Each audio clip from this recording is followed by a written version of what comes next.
지난 월요일부터 수요일까지 교역자 수련회를 은혜 가운데 잘 다녀왔습니다. 저와 우리 부교역자들이 다 함께 가까이 있는 괴산에 가서 내년 사역 방향 그리고 주요 목회 계획에 대해서 많은 이야기를 나누고 돌아왔습니다. 개인적으로 저에게는 참 행복하고 그런 즐거운 시간이었습니다. 그런데 이 시간이 모두에게 다 즐겁고 행복한 시간이었을까요? 저는 행복하고 즐거웠는데 우리 부교역자들도 저와 똑같이 행복하기만 하고 즐겁기만 했을까요? 아니면 우리 부교역자들은 조금은 불편하고 조금은 어색하고 조금은 일찍 집에 오고 싶은 그런 시간이었을까? 우리가 직장 생활을 힘들어하는 이유는 안 만나고 싶은 사람을 만나야 하고 보고 싶지 않은 사람도 봐야 하고 굳이 대화 나누기 싫은 사람과도 대화를 나누어야 하기 때문입니다. 우리가 집이나 학교에서처럼 내가 만나고 싶은 사람만 만나면 조금 더 힘들지 않습니다. 굳이 스트레스 안 받아도 됩니다. 그런데 우리는 사회생활을 하다 보면 자꾸 집이 그리워집니다. 왜요? 불편한 사람과도 만나야 하고 사회에서는 안 웃고 싶은 사람한테 웃어줘야 되고 좋은 관계를 유지해야 되기 때문에 직장 생활을 지치게 하다 보면 늘 집이 그리워집니다. 그래서 요즘은 이런 직장인들에게 위로를 전해주는 많은 이야기들, 많은 책들이 나오고 있습니다. 보통 책들에서는 이렇게 위로를 해줍니다. 싫은 일은 하지 마라. 미운 사람은 만나지 마라. 가기 싫은 곳은 가지 말고 먹기 싫은 거는 먹지 마라. 인생은 짧다. 경우에 어긋나지만 않는다면 너 자신한테 먼저 집중하고 살아라. 제가 예전에 한번 소개해드렸던 여자 공감이라고 하는 책에 나오는 그런 이야기입니다. 한밤중에 서울에서 직장 다니던 딸이 고향집에 찾아옵니다. 그리고 엄마에게 그 밤에 밥을 달라고 해서 밥을 허겁지겁 먹습니다. 그 딸을 보며 어머니가 딸에게 해줬던 말입니다. 가기 싫은 곳 가지 마. 만나기 싫은 곳 만나지 마. 그런데 우리가 저 이야기처럼 저렇게만 살 수 있다면 얼마나 좋을까요? 싫은 일 안 하고 미운 사람 안 만나고 가기 싫은 곳 안 가고 먹기 싫은 것 안 먹고 그렇게만 우리가 살 수 있다면 얼마나 행복할까? 그런데 교회 안에서도 그게 안 되잖아요. 교회 안에서조차도 이게 안 되잖아요. 다른 사람과 더불어 살아가는 이 세상 속에서 어떻게 이게 가능한가요? 그렇다면 우리는 어떻게 해야 하는 걸까요? 싫은 일도 해야 되고 미운 사람도 만나야 되고 가기 싫은 자리도 가야 하는 우리들 어떻게 해야지 그럼 우리는 이 세상을 행복하게 살아갈 수 있는가? 그 방법은 나를 환영해주고 나를 환대해주는 곳을 더 자주 가야 한다는 겁니다. 앞에 소개한 글에서처럼 서울에서 생활하다가 지친 딸이 왜 고향집에 내려왔을까요? 직장 생활에 지친 딸이 왜 그 밤에 엄마를 찾아와서 밥을 달라고 하는 걸까요? 지친 마음 달래고 싶어서, 힘든 마음 위로받고 싶어서, 텅 빈 그 마음을 어머니의 밥으로 채우고 싶어서 찾아온 것 아닌가요?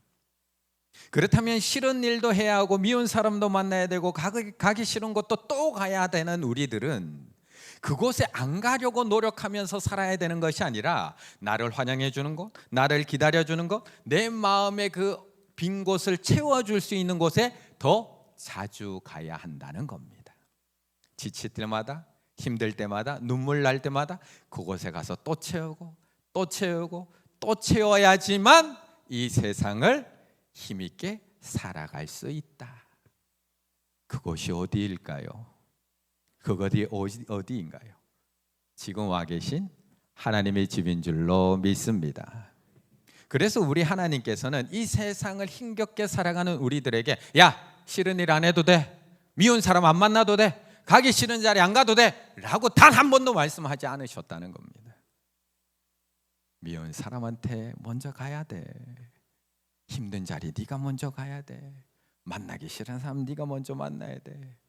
라고 말씀하시지만 더불어 나한테 오라고 계속해서 말씀하고 있는 겁니다. 그것을 채울 수 있는 1절의 말씀 같이 한번 읽겠습니다. 1절입니다.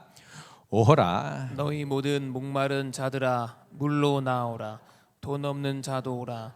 너희는 와서 사 먹되 돈 없이 값 없이 와서 포도주와 젖을 사라. 아멘. 이사야서는 66장이라고 하는 긴 내용을 담고 있지만 참 재미있는 책이기도 합니다. 왜냐하면 이사야서는 성경의 구성과 너무나 똑같기 때문에 그렇습니다. 성경은 총 몇 권으로 되어 있지요? 66권으로 되어 있습니다. 이사야서는 몇 장? 66장으로 되어 있습니다. 그런데 그 구성도 참 비슷합니다. 성경은 구약 39권, 신약 27권, 66권으로 구성되어 있는데 이사야서 역시 전반부를 1장에서 39장, 39장으로 구성되어 있습니다. 이사야서 후반부를 40장에서 66장, 27장으로 후반부가 구성이 되어 있습니다. 더 놀라운 것은 구약의 첫 부분이 인간의 타락으로 시작되듯이 이사야서의 시작 또한 죄에 대한 지적으로 시작하고 있습니다. 구약의 마지막이 메시아 대망으로 끝나는 것처럼 이사야서의 전반부 39장의 마무리도 메시아 왕국이 임할 것에 대한 예언으로 39장이 마무리가 됩니다. 이어지는 후반부도 마찬가지입니다. 이사야서 후반부의 시작 40장부터 시작이 되는데 마치 신약처럼 예수 그리스도 메시아에 대한 역사에 대해서 40장이 이야기로 시작을 합니다. 또한 이사야서 마지막도 신약의 마지막처럼 의인들이 거하게 되는 새하늘과 새 땅에 대한 환상으로 이사야서가 끝이 납니다. 그래서 많은 신학자들이 이사야서를 성경의 축소판이라고 이야기를 합니다. 이렇게 구성이 됩니다. 이사야서 66장을 잘 기억하는 법. 이사야서는 66장이다. 성경도 66권이다. 이사야서는 두 부분으로 나누어져 있다. 39장, 27장. 성경도 구약 39권, 신약 27권. 이사야서 첫 부분의 주안점은 심판이다. 구약의 주안점도 율법이다. 이사야 출제 부분 후반부의 주안점은 소망이다. 신약의 주안점은 은혜이다. 그렇다면 오늘 우리가 읽은 이사야서 55장에는 어떤 내용이 담겨 있을까? 신약의 부분, 하나님께서 값없이 베푸시는 그 풍성한 은혜와 구원으로의 초대가 오늘 본문에 담겨 있습니다. 마치 예수님께서 신약을 시작하시면서 수많은 이스라엘 백성들, 수많은 사람들에게 주의 은혜 자리로 나오라고 초청하시는 그 초청처럼 55장은 초청으로 구성되어 있습니다. 예수님은 신약을 시작하면 이렇게 얘기합니다. 마태복음 11장 28절 수고하고 무거운 짐진 자들아 다 내게로 오라 내가 너희를 쉬게 하리라. 22장 2절 천국은 마치 자기 아들을 위하여 혼인잔치를 베푼 어떤 임금과 같으니. 그래서 천국잔치로 초청을 하고 있는 겁니다. 요한복음 6장 37절 아버지께서 내게 주시는 자는 다 내게로 올 것이요 내게 오는 자는 내가 결코 내쫓지 아니하리라. 명절 끝날고 큰 날에 예수께서 서서 외쳐 이르시되 누구든지 목마르거든 내게로 와서 마시라. 오늘 본문도 똑같이 우리를 초청합니다. 그런데 그 초청의 범위가 이스라엘 백성만이 아닙니다. 선민 이스라엘 백성을 넘어서 만민에게 보내는 초청장. 그래서 이사야서 55장을 초청의 장이라고 부릅니다. 1절 오호라 너희 모든 목마른 자들아 물로 나오라. 돈 없는 자도 오라. 너희는 와서 사 먹되 돈 없이 값없이 와서 포도주와 젖을 사라. 그런데 이렇게 초청이 시작된 것이 그냥 끝이 아니라 1절부터 5절은 하나님께서 만민을 초청하시는 것이고 만민을 값없는 그 구원으로 초청하신다면 6절부터 13절까지는 이 초청에 대해서 순종할 것과 빨리 그 초청에 응답하라고 촉구하시는 내용입니다. 이어지는 56장에서는 이 초청에 응해서 하나님과 연합된 이방 백성들, 이방인들에게 선민의 주의를 줄 것이라는 것을 약속해 주는 말씀이 56장입니다. 이처럼 하나님은 선민만 초청하고 계신 게 아니라 우리 모두를 초청하고 계십니다. 우리만 초청하고 있는 것이 아니라 우리를 넘어서 필리핀 선교를 다녀온 그 필리핀 영혼들, 또한 오늘도 우리가 달려나가는 우리 아이들까지 다 초청하고 계십니다. 여기서도 끝이 아니라 이방 나라를 넘어 오늘 본문 오라 너희 모든 목마른 자들아 물로 나오라. 뭐 없는 자도 돈 없는 자도 오라. 돈이 있고 없고의 구분도 없다는 겁니다. 그런데 이 말씀은 돈 없는 자도 오라는 말씀은 공짜라는 의미가 아닙니다. 그냥 준다는 의미가 아닙니다. 이어지는 말씀을 보면 오라 너희는 와서 사 먹되 돈 없이 값 없이 와서 포도주와 젖을 사라. 공짜가 아니라는 겁니다. 이미 다 지불해 놓았다라는 것을 의미합니다. 이제 내일부터 내일 저희 교회에서 중부대회가 있습니다. 이제 아이들하고 어른하고 1,700명 이상이 와서 저희 교회에서 찬양도 하고 성경 암송도 하고 또 주방에서 지금 준비하고 있는 맛있는 짜장밥도 먹게 될 겁니다. 아이들은 이렇게 이야기할 겁니다. 야 공짜야 공짜 와서 먹어 공짜 그냥 줘 그냥 줘. 그게 그냥인가요? 그게 그냥인가요? 걔들은 그냥이라고 생각하죠. 하지만 우리는 그걸 준비한다고 지금 얼마나 힘들게 준비하고 있는지 모릅니다. 몇 주 전부터 계속 준비하고 오늘도 주방에서 땀 흘려가며 화상 입어가며 또 준비하고 있습니다. 돈은 안 들어가나요? 지들이 돈 안 낸다고. 우리 성도님들의 헌금, 중부연합회 재정 다 들어가서 지금 그거 준비하고 있는 겁니다.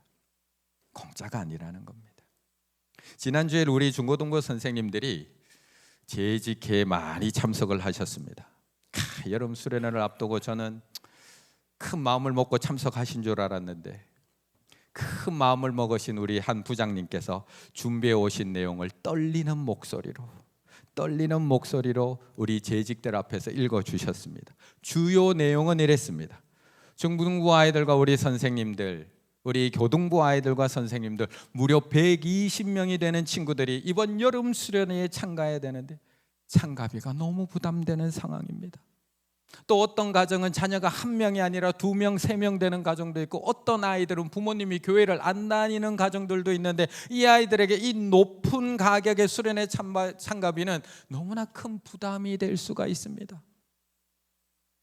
그래서 우리 학부모들과 우리 아이들이 부담 없이 수련회에 참석할 수 있도록 교회에서 일정 부분을 좀 감당해 주셨으면 지원해 주셨으면 좋겠습니다 라는 안건이었습니다. 얼마나 따뜻한 마음인가요? 얼마나 간절한 마음인가요? 어쩌면 오늘 본문의 말씀 돈 없는 자도 오라, 돈 때문에 못 참석하는 아이들이 1명이라도 얻길 바라는 마음으로 제안하시는 선생님의 안건이었습니다. 그래서 우리 재직들이 어떻게 했을까요? 안 됩니다 라고 했을까요? 아니면 한 마음으로 통과시켜 주었을까요? 그런데 이런 선생님들의 마음을 알고 모든 아이들이 수련회와 여름 성경학교로 막 달려주면 얼마나 좋을까요? 우리 선생님들이 이렇게 땀 흘려서 준비하고 있고 교회에서 이렇게 재정을 부담해 가면서 아이들을 교육하려고 하는 이런 교회의 마음, 주님의 마음 다 준비해 놓고 기다리는 우리의 마음을 알고 모든 친구들이 은혜의 자리로 막 달려 나와주면 얼마나 좋을까? 그런데 하나님의 바람처럼 모든 사람들은 그렇게 반응하지 않는다는 겁니다. 2절의 말씀은 같이 읽습니다. 2절입니다. 너희가 어찌하여 양식이 아닌 것을 위하여 은을 달아주며 배부르게 하지 못할 것을 위하여 수고하느냐. 내게 듣고 들을지어다. 그리하면 너희가 좋은 것을 먹을 것이며 너희 자신들이 기름진 것으로 즐거움을 얻으리라. 아멘. 우리가 이번 수련회 성경학교에 아이들을 초청할 때 아이들이 그 마음을 알고 교회를 막 달려 나오면 얼마나 좋을까요? 우리가 생명 초청의 날 친구나 가족들을 교회로 초청할 때 그들이 정말 기쁜 마음으로 정말 행복한 마음으로 초청에 응해주면 얼마나 좋을까? 그런데 왜 그렇게 바쁜지, 왜 그렇게 꼭 그날만 안 되는지, 다른 날은 그렇게 시간이 많았는데 왜 그렇게 그날만 시간이 안 되는 걸까요? 다른 날에는 그렇게 나보자고 이야기하더니 그날은 왜 또 다른 약속에 꼭 잡혀 있는 걸까? 그런데 오늘 본문이나 신약에서 우리를 초청할 때는 꼭 그 앞에 한 가지 조건이 붙어 있습니다. 한 가지 조건. 그 조건이 무엇이냐? 55장 1절 2절 보면 오라 너희 모든 목마른 자들아 라는 조건이 붙어 있습니다. 요한복음 7장 37절도 마찬가지입니다. 누구든지 목마르거든 내게로 와서 마시라. 목마름이라고 하는 조건이 붙어 있습니다. 목이 말라야지 달려온다는 겁니다. 목마른 사람이 우물을 파고 목마른 사람이 물을 찾듯이 자신의 목마름을 인식해야지만 초청의 소리를 듣고 하나님 앞에 나온다는 겁니다. 그런데 사실 우리는 목마름을 잘 인식하나요? 못하나요? 못한다는 겁니다. 만성탈수는 수분 부족 현상이 3개월 이상 지속되는 것을 만성탈수라고 합니다. 이것은 단시간 수분을 손실하는 급성탈수나 병적 탈수와는 다릅니다. 격렬한 운동 뒤에 느끼는 목마름, 술 마신 다음 날 느끼는 갈증 등은 급성탈수에서 일어나는 증상으로 아침에 일어나는 목이 말라서 자동으로 가서 물을 마십니다. 하지만 만성탈수는 이런 목마름 증상이 없습니다. 못 느낀다는 겁니다. 따라서 자신이 탈수 증세에 빠져 있다는 것을 인식하지 못합니다. 이처럼 우리가 내 몸에서 일어나는 만수탈수 증세를 인식하지 못하는 것처럼 영혼의 목마름 또한 만성이 되면 느끼지 못합니다. 요즘 내가 왜 이렇게 마음이 지치고 힘들어하는지 정확한 원인을 못 찾습니다. 그러다 보니까 자꾸 다른 걸로 채우려고 달려간다는 겁니다. 스트레스 많이 받는 날? 야, 오늘 같은 날은 매콤한 음식 먹어야 돼. 달려갑니다. 시험 끝나고 나면 극장으로 달려갑니다. 사람들에게 힘들고 마음으로 어려우면 상과 강으로 달려갑니다. 머릿속이 복잡하고 마음이 혼잡하면 아무 소리도 없이 아무도 없는 곳에 소리 지를 수 없는 시끌벅적한 공연장으로 달려갑니다. 목이 마른데 마셔야 될 물을 찾는 것이 아니라 물 대신 자극적인 음료수, 탄산음료수를 찾는 것과 마찬가지입니다. 영혼이 목마르고 갈급한데 하나님을 찾고 그것에서 답을 얻는 것이 아니라 돈, 학벌, 인기, 운동, 스릴, 모험 더 나를 시원하게 해주는 그것에 더 목말라 하게 된다는 겁니다. 그런데 다른 것으로 자꾸 채우려고 하는 하나님, 우리들에게 하나님께서 이렇게 말씀하시는 겁니다. 2절, 너희가 어찌하여 양식이 아닌 것을 위하여 은을 달아주며 배부르게 하지 못할 것을 위하여 수고하느냐. 내게 듣고 들을지어다. 그리하면 너희가 좋은 것을 먹을 것이며 너희 자신들이 기름진 것으로 즐거움을 얻으리라. 아이들 생각하기 전에 우리들은 어떤가요? 우리들은 무엇에 목말라 하고 있나요? 오늘 이 밤에 무엇에 목말라서 이 자리에 나오셨나요? 그렇다면 우리 자녀들, 우리 아이들은 무엇에 목말라 하고 무엇으로 채우려고 하고 있나요? 사실 목마름이 잘못된 것은 아닙니다.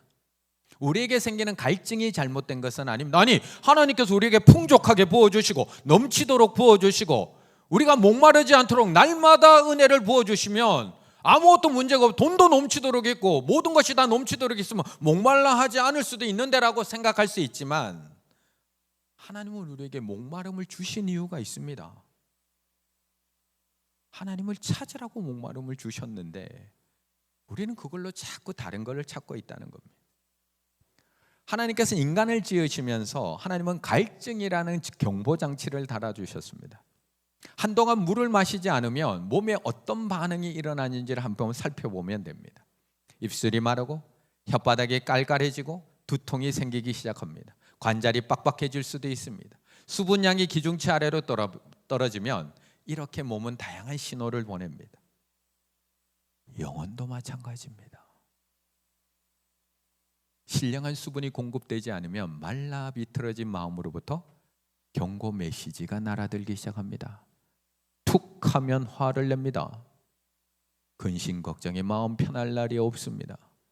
죄와 두려움이 야수처럼 울부짖습니다. 하나님은 그런 삶을 원하지 않습니다. 사소한 일에도 한바탕 분노를 표출하곤 합니다. 경고 메시지가 도착한 겁니다. 영혼 깊숙한 곳이 메말라가고 있다는 신호입니다. 옆에 분과 인사 나누시겠습니다. 요즘 목이 많이 마르신가 봐요. 요즘 목이 많이 마르신가 봐요.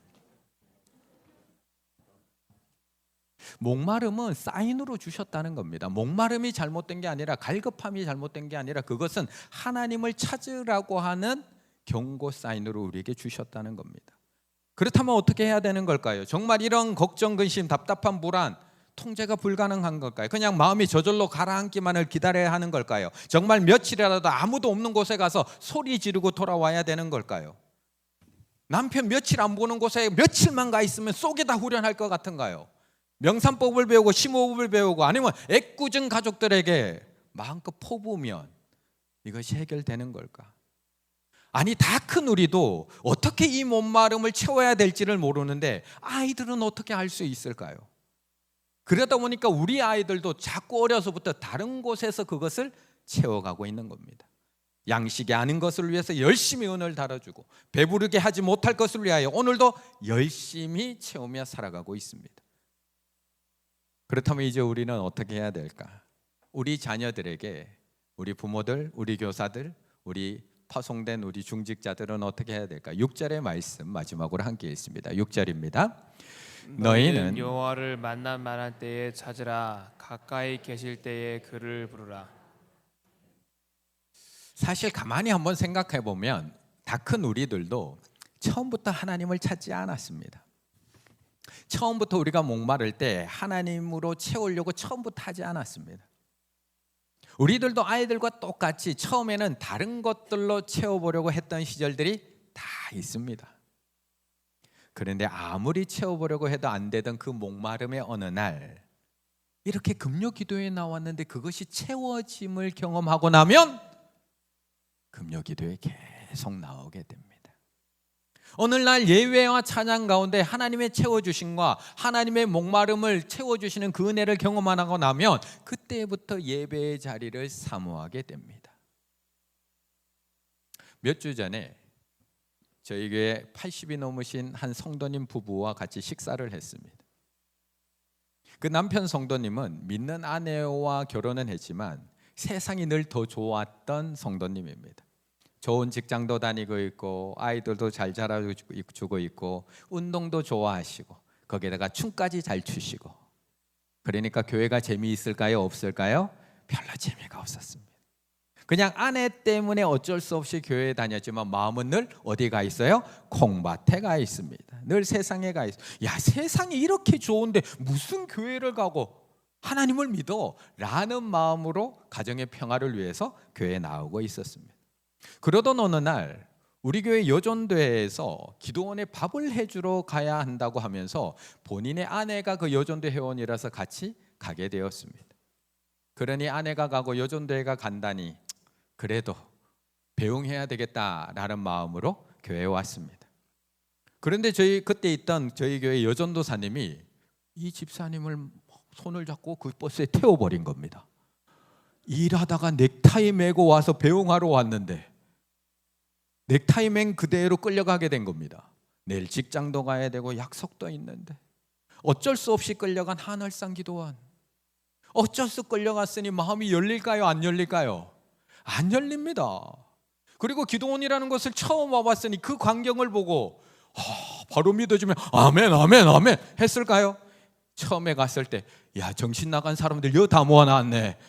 야, 정신 나간 사람들 여기 다 있네. 제가 지금 약간 순화해서 얘기 드린 겁니다.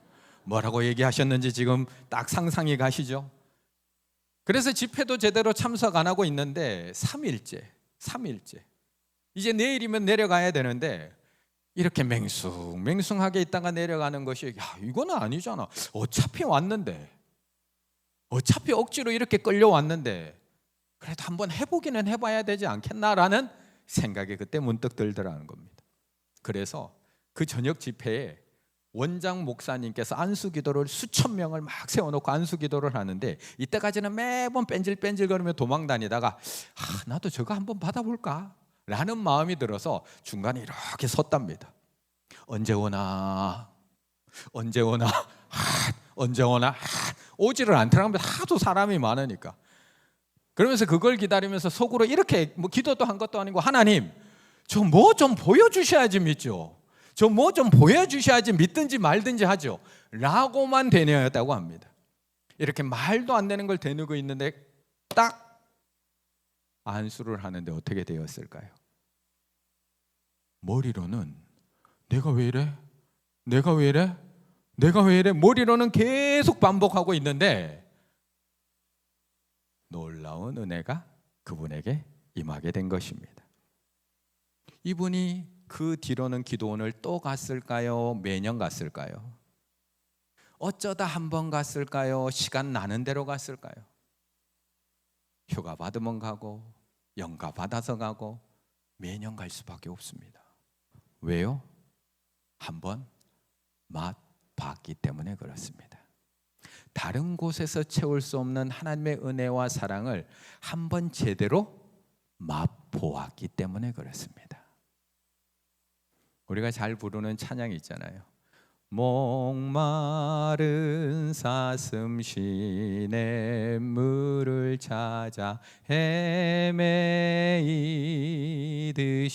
헤매이듯이 내 영혼 주를 찾기에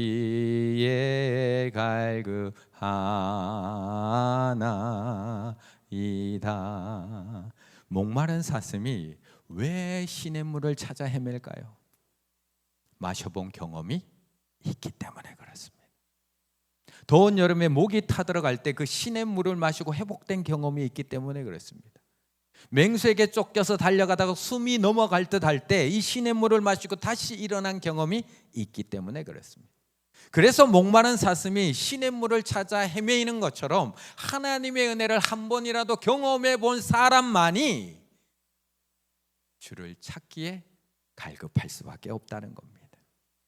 다윗은 왕이 된 이후에도 하나님을 찾았습니다. 아니, 왕이 되고 나서 뭐가 부족했어요? 뭐가 갈급했어요? 왕이 되고 나면 넘치고 넘치는데, 목마른 것이 없는데 그는 왜 왕이 된 이후에도 하나님을 또 찾고 또 찾을 수밖에 없었을까? 그는 경험했던 겁니다.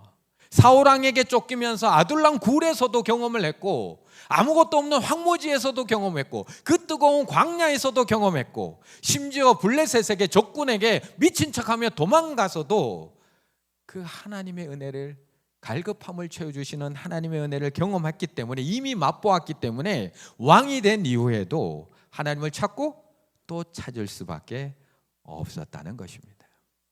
그렇다면 우리 아이들이 앞으로 힘들어할 때마다 누구를 찾기 원하시나요? 누구를? 우리 모든 부모들의 마음은 나의 자녀들이 평생 어려운 일 안 겪고 힘든 일 안 겪고 목마를 없고 위급할 일 없고 앞이 캄캄한 일 없이 살아가길 원하는 것이 모든 부모의 마음이지만, 살아보셔서 알잖아요. 우리 부모님들은 날 위해서 그렇게 기도해 주시지 않았을까요? 다 겪을 수밖에 없는 이 세상입니다. 광야 같은 인생입니다. 그렇다면 목마를 때마다 누구를 찾고 또 찾아야 되는지 지금부터 가르쳐 줘야 되지 않을까요? 막막할 때마다 누굴 찾고 또 찾아야 될지 지금 맛보아 알게 해줘야 되지 않을까요? 답답할 때마다 술을 찾아가는 인생이 아니라, 힘들 때마다 게임과 영화 속으로 도피하는 인생이 아니라, 스트레스 쌓일 때마다 산을 찾고 강을 찾고 아무것도 없는 곳을 찾아가서 소리 지르는 인생이 아니라, 삶의 의미를 잃어버릴 때마다 모험과 스릴과 쾌락을 찾아가는 인생이 아니라, 목마를 때마다 하나님을 찾고 또 찾아가는 그 인생이 되도록 도와주셔야 되는 것 아닐까요? 그렇다면 이번에 꼭 맛보아야 합니다. 이번 여름 성경학교 한번 참석한다고 해서 우리 아이들의 인생 한순간에 확 바뀌지 않습니다. 우리 아이들 이번 수련회 가서 은혜 받고 온다고 해서 우리 아이들 눈빛이 갑자기 확 착해지고 생활이 바뀌고 집에 들어오면서 어머니 다녀왔습니다, 앞으로 신앙생활 열심히 하고 어머니 아버지에게 효도하겠습니다, 큰절 받으시죠. 저 한 번도 못 봤습니다. 이런 애들 한 번에 이렇게 확 바뀌지 않습니다. 삶이 드라마틱하게 변하지 않겠지만, 이번에 자신들을 만나주신 하나님, 생명의 물로 갈급함을 채워주시는 하나님을 한 번 맛보고 나면 그들이 힘들고 어려울 때마다 하나님을 또 찾게 될 줄로 믿습니다. 우리 부모님들이 늘 하는 말처럼 다 때가 있습니다. 우리 아이들의 순수한 마음으로 하나님을 인격적으로 만날 때가 다 있습니다. 여름 성경학교 수련회 아직 많이 남아 있을까요? 이제 얼마 안 남아 있습니다. 어른이 되어 보시니까 알잖아요. 어른 되어 나서 여름 성경학교 수련회 가시기 쉽던가요? 시간 내서 기도원 가기 쉽던가요? 지금 만나야 됩니다. 우리 아이들 하나님 만날 수 있는 기회 많이 남지 않았습니다. 한 번이면 충분합니다. 이번 여름 성경학교 수련회 한번 제대로 만나면 우리 아이들 앞으로의 인생 살아가는 동안 목마를 때마다 하나님을 찾고 또 찾을 것이고, 힘들 때마다 하나님을 찾고 또 찾을 것이고, 넘어질 때마다, 억울할 때마다, 눈물 날 일 있을 때마다 하나님을 찾고 또 찾는 우리의 믿음의 자녀들이 될 줄로 믿습니다. 오늘 이 밤 우리 아이들이 이번 기회 놓치지 말게 하여 주시옵소서. 우리 충일의 자녀들이 이번 여름 성경학교를 통해 하나님을 만나는 기회가 되게 해달라고, 이번 수련회를 통해 하나님을 맛보아 경험하는 그런 아이들 되게 해달라고 기도하실 수 있는 우리 충일의 가족들, 우리 충일의 교사들, 우리 중직자들 다 되시기를 간절히 바라겠습니다.